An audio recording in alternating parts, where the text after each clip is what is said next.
all of the people involved in this program, to my knowledge, felt that Challenger was quite ready to go. And I made the decision, along with the recommendation from the team supporting me, that we launch.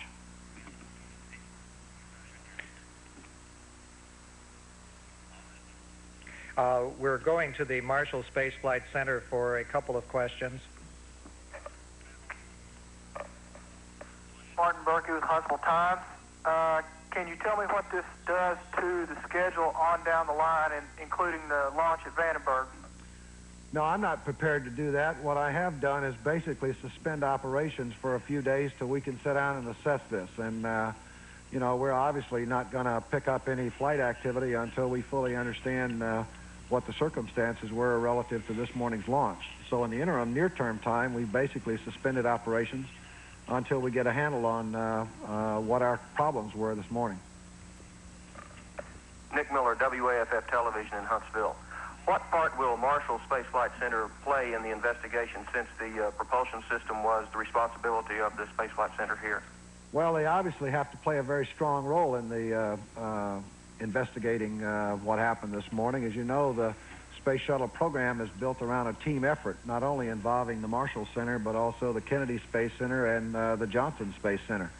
All of the elements have different responsibilities, and clearly Marshall has the propulsive responsibilities on the shuttle. They will play a very dominant role, as will the other three centers I mentioned, as well as anybody that is contributing to the overall program and has some relevant information to add will certainly play a part.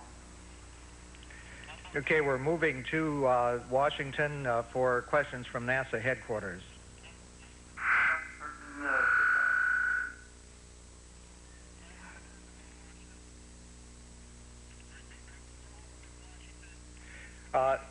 Okay, there is a problem with our audio circuits to Washington. We are going to the Jet Propulsion Laboratory in Pasadena. Bill Hines of the Chicago Sun-Times. Mr. Moore, in your opening remarks, you mentioned the appointment of this interim review board and said that it would be making statements from time to time. Not to put any adverse interpretations on this, it sounds a little bit like a news blackout, and I'm wondering if your objective is to consolidate information, what will be the point of issue of all those announcements in the future? And are other people not involved in that review board forbidden to talk? Well, let me correct your statement. First of all, I said that I had appointed an interim review board.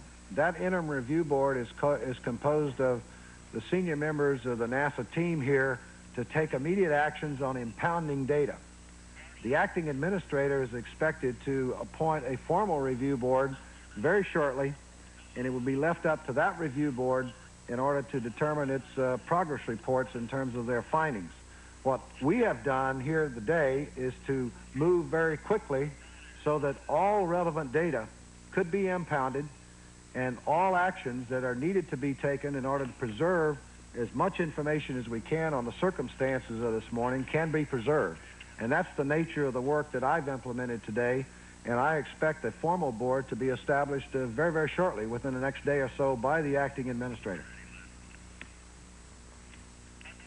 This is Roy Neal, NBC News. Jess, you've said, I believe, that future flights are temporarily frozen. The United States space program, as a result, is at a halt.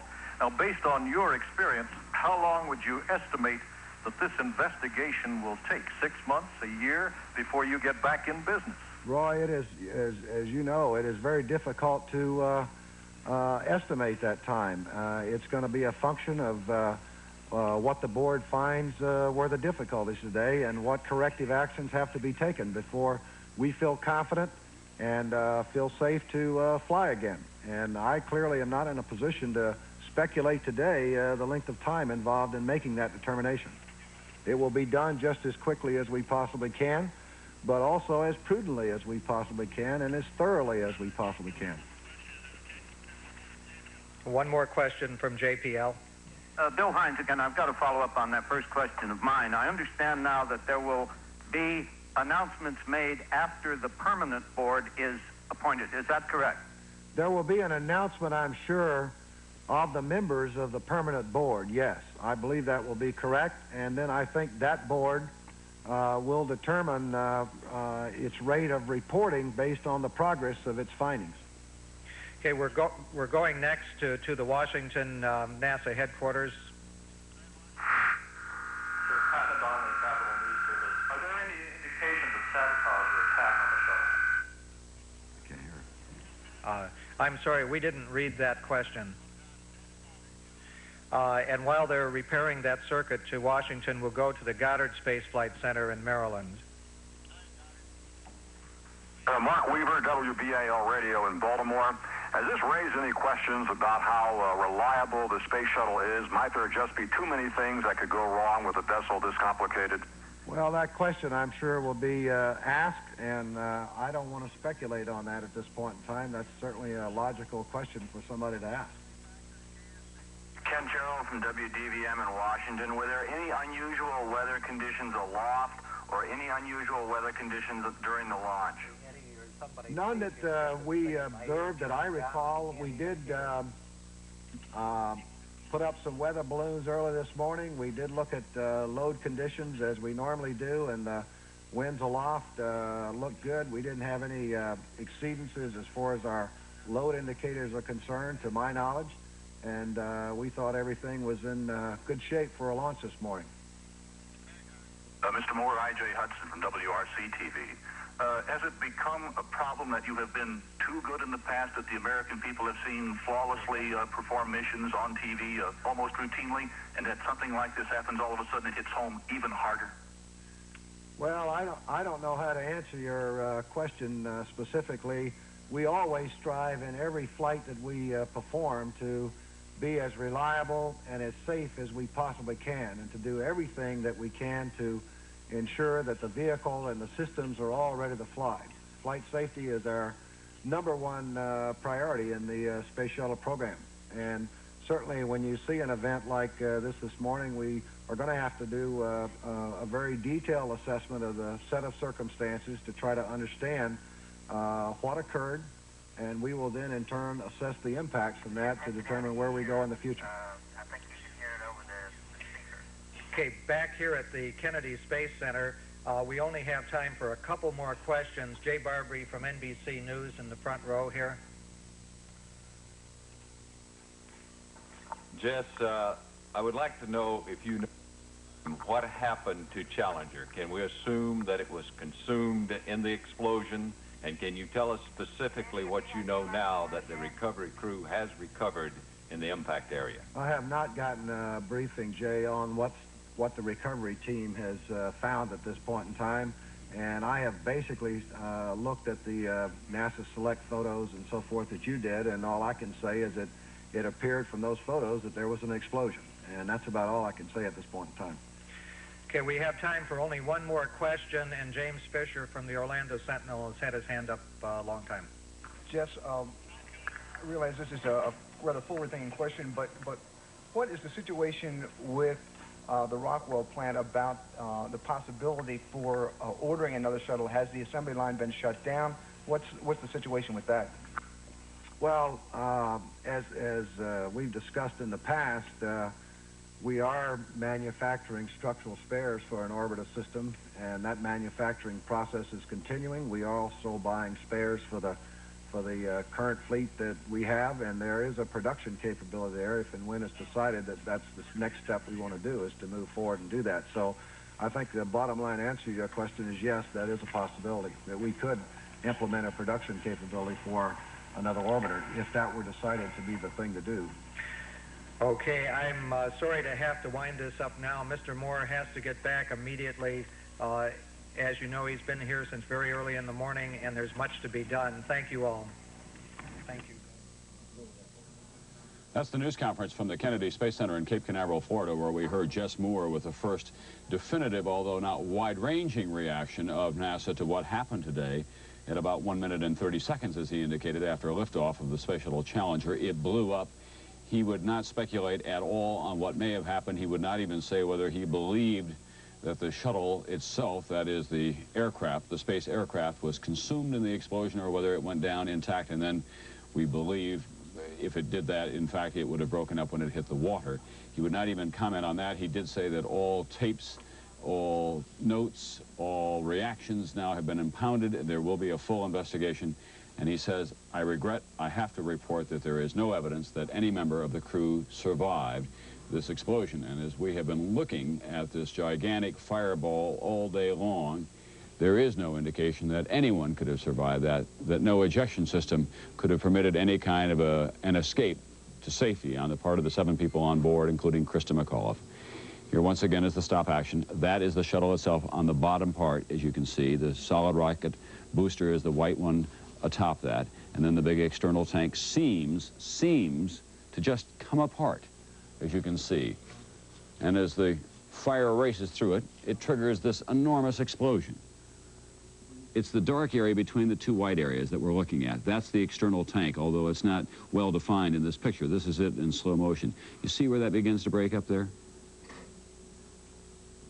Well, the solid rocket booster itself continues to go, and then we saw it break away. Now, there's another one on the other side, of course, but it does appear that it's the solid rocket booster, and that flame, as you can see, consumes the space shuttle in which 7 astronauts, including teacher Christa Mcauliffe, 37 years old, of Concord, New Hampshire, tragically watched by her husband and her 2 children today, as well as by her parents. And they could barely believe their eyes as they watched that unfold in the bright blue skies over Florida.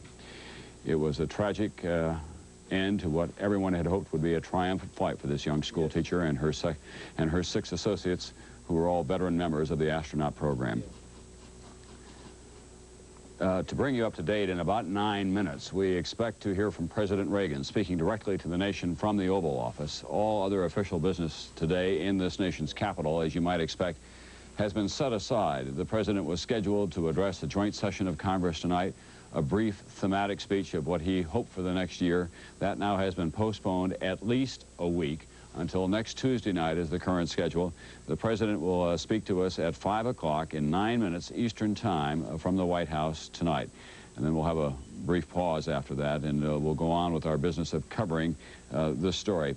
The president received word of this tragedy while he was preparing for a briefing today in the Oval Office. It was delivered to him by Vice President Bush and Admiral Poindexter, who is the Chief of National Security Affairs for the White House. The president then watched a television replay. It was, of course, the idea of his administration to put a teacher in space in an effort to engage this generation in space exploration and what can be learned from it. Christa Mcauliffe was chosen in a nationwide competition, then selected from 10 finalists. Mrs. Reagan was watching in the private quarters upstairs live when the explosion occurred. Her reaction was to say, "Oh my God," and then to pray, hope against hope, that somebody could survive. Robert Bazell at the Jet Propulsion Laboratory in Pasadena, California. Bob, based on what Jess Moore had to say so far, apart from the fact that we know that there will be a procedure involved in the investigation and that all future flights are, for the moment at least, frozen, we didn't learn a great deal, but that's understandable, isn't it? It is understandable because obviously they don't know a great deal yet. However, there was one point that might give us a clue to what's going to happen in the next few days and weeks and months. Which was a question that he didn't really answer that came from William Hines of the Chicago Sun-Times, which is to do with whether there is a news blackout here. And it could be interpreted either way, but it sounds like NASA doesn't want to have a whole lot to say for a long time, and so it may be a while before we know what goes on. The NASA under the Reagan administration has taken a slightly different attitude about how it relates to the press. It certainly has been open. It certainly is showing us everything, but they haven't been as eager to share everything with the press as they were under previous administrations. It'll be very interesting to see how they respond now when they're under a great deal of pressure, when there'll be a great demand to get leaks to try to find out what's going on. But right now it looks like they're clamping down everything. They want to, as he said, to impound everything, including the notes that the engineers, technicians made on the pad to try to find out. So it doesn't look like we're going to find anything out for a long time. Tom? Thanks very much, Bob Bazell, who is at the Jet Propulsion Laboratory, where, as I indicated earlier, he was out there for some developments in the Voyager space program. That's the unmanned space probe, of course, that just sent back those extraordinary pictures of the moons of Uranus. So it has been a 3 or 4 day period of the trials and triumphs of space, the tragedies and the triumphs, really, because there was so much to be learned from those pictures as well. And we had all hoped that we would learn something from this space shuttle, to hear from Christa Mcauliffe, a gifted young teacher filled with enthusiasm and energy. Tragically, her children, Scott 9 and Caroline 6, were there today when it all blew up. And in Concord, New Hampshire, a school auditorium, as they saw those television pictures of the contrails spewing off debris into the Atlantic Ocean today as well. We want to talk to you just for a few moments, if we can, about these people who are all involved, not only Christa Mcauliffe, but the other 6 regular members of the astronaut crew as well. We don't want to lose sight of who they were. This is